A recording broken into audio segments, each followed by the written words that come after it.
নোয়াখালী 2 আসনের সাবেক সংসদ সদস্য ও বেঙ্গল গ্রুপের চেয়ারম্যান মোর্শেদ আলমকে গুলশান থেকে গ্রেপ্তার করেছে গোয়েন্দা পুলিশ। গত মঙ্গলবার 8 এপ্রিল রাতে ঢাকা মহানগর গোয়েন্দা পুলিশের প্রধান রেজাউল করিম মল্লিক বিষয়টি নিশ্চিত করেছেন। তাকে কোন মামলায় গ্রেপ্তার করা হয়েছে তা তাৎক্ষণিকভাবে জানা যায়নি। মোর্শেদ আলম নোয়াখালী 2 আসন থেকে টানা 3 বার সংসদ সদস্য নির্বাচিত হন। 2014, 2018, 2024 সালের নির্বাচনে এই আসন থেকে আওয়ামী লীগের প্রার্থী হিসেবে জয় পান তিনি। গত 5 আগস্ট আওয়ামী লীগ সরকার পতনের পর রাষ্ট্রপতি সংসদ বিলুপ্ত ঘোষণা করলে সংসদ সদস্য পদ হারান মোর্শেদ আলম।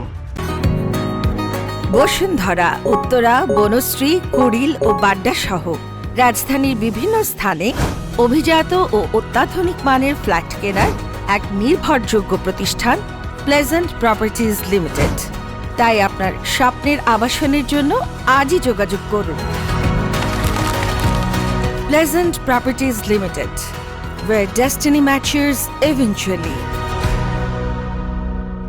3 বারের এই সংসদ সদস্য বেসরকারি টেলিভিশন RTV ও ন্যাশনাল লাইফ ইন্স্যুরেন্স কোম্পানির চেয়ারম্যান, এছাড়াও মার্কেন্টাইল ব্যাংকের চেয়ারম্যানও ছিলেন তিনি।